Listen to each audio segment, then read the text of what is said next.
Hello YouTubers and fellow vintage radio enthusiasts. The radio for this video is the Pierce Simpson Guardian 23. This is an American-made tube type 23 channel crystal controlled radio. This is being the first version. I would assume this is about a mid 1960s radio. There was another version of this radio, and I forget if it was 23B or 23C. I guess it was B Bravo.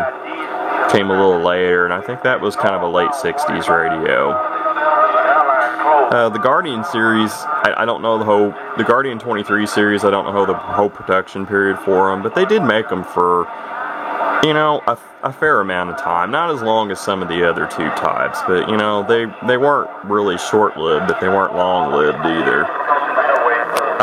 This radio was a recent eBay acquisition. I got it in a lot. It came with that little Lockheed HB600A I just showed in the previous video. And this is the radio I was actually after because, you know, it's in pretty nice shape. The fluorescent light over it's making it look a little yellowish. It's got some stains / spots on the top. I've got the screws out because I was going to slide the top off and show you the insides. It's got the original mobile mounting bracket on it with all the hardware, which is really kind of tough to find on these anymore. Everything on this radio works, except, you know, I still do, well, not everything works. I've got apparently one dead crystal or some oxidation issues because I don't have receive or transmit on. I think it's channels I'm trying to remember 6 through 9, or I think it's 5 through 9. No, 5 through 8 maybe. Anyways, you know, I've got about 4 channels that I've got no transmit or receive on, so I've either got oxidation or crystal issues there. Everywhere else it does operate, transmit, and receive, and it is within the realm of, you know, tolerance of on frequency. There is no bulb for the meter, period. I don't know if these originally had one or not. I can't imagine them not having one. That's a pretty hard to see S meter. And the meter, it should be moving more than that. There's more signal than that going on channel 18 or channel 19 right now, but the movement, it sticks bad. I think I can even show that on. Yeah, I noticed on transmit it doesn't come back down. I have to tap it, and it's sticking badly. I'm hoping with some use it's going to free up and work right, but I don't know. Radio apparently probably seemed like it's set unused for a long period of time. There actually is a bulb on the channel selector, but it's pretty dim. The original, I don't know if this will show up or not. The original is a GE159 that I pulled out of the socket on the little horizontal laying Ferris wheel that serves as the channel selector in these radios.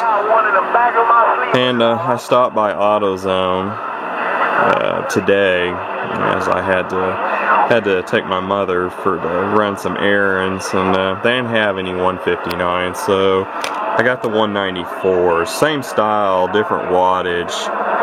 This was using a lot of GM vehicles. I needed to Google the GE159, see if I can find a little more info as far as what wattage, you know, bulb it is and everything. I put the 194 that I put in there is a, let's see, 14 volt, 4.6 watt, and it's just not bright enough in my honest opinion. So the search is going to have to go on for a better equivalent. I've got other uses for the 194s, as I still have an older GM vehicle, so them bulbs will still come in handy someday. Features are pretty basic on this radio. It's got volume, power on and off, squelch, RF gain. It has a variable tone control, which is something I've mentioned before I really like on radios. The A&L. The only thing I don't like about the A&L on this radio, it really attenuates the receive. I actually prefer it off. I don't know if it's so much attenuates the receives, it attenuates the volume, and you have to turn the volume up so much higher, is what I've found if you have the A&L actually on. It has a modulation indicator light off of channel 19 here. I can actually demonstrate that. Audio.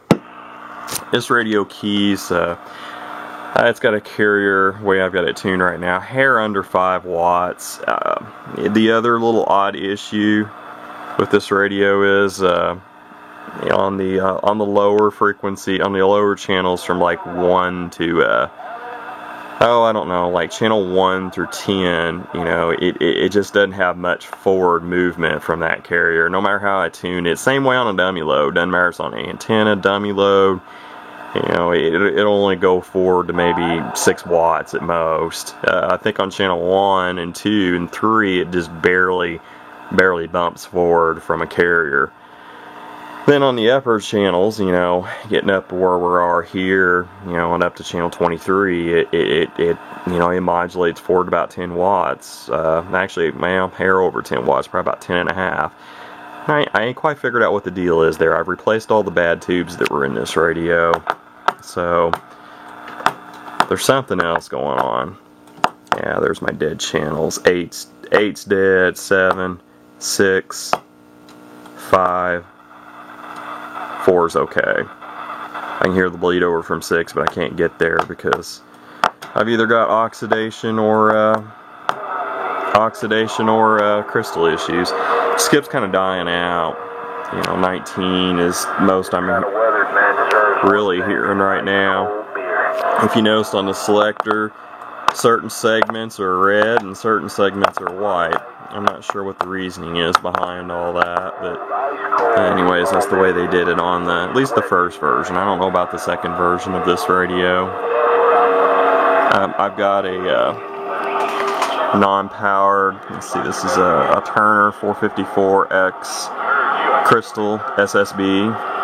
It's a little rough. It's got paint flecks all over it. The previous owner apparently had it in a room where he was repainting his walls and didn't move or cover up the microphone.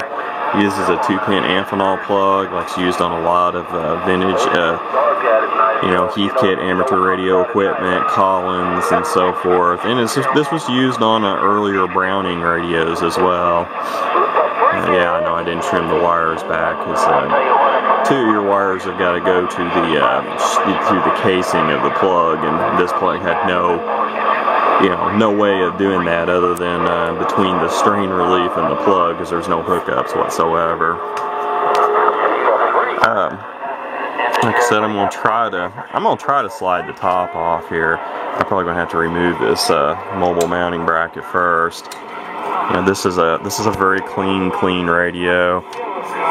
I did have to replace a few tubes in it. The 6EM5 modulator and final were bad.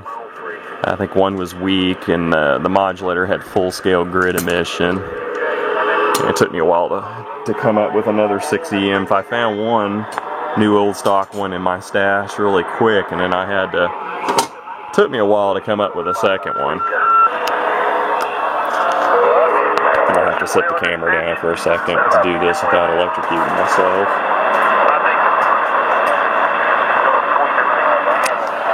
Okay. A little bit of the insides. I know some people like the insides, seeing the insides of radios. I think others, really don't care. This one's a little unusual, in layout compared to a lot of them, so I thought I would show it. I have not cleaned it up. It has some dust in it, but overall, I think with the extra light looks better. Overall, this is a really clean radio. Original electrolytics.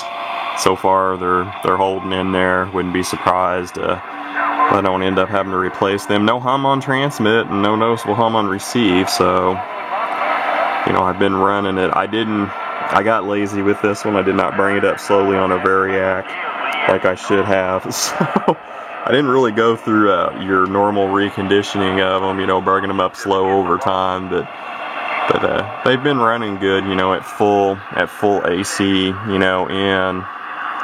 For quite a few different days I've run this. This uses a different crystal mixing scheme than a lot of radios do too. I thought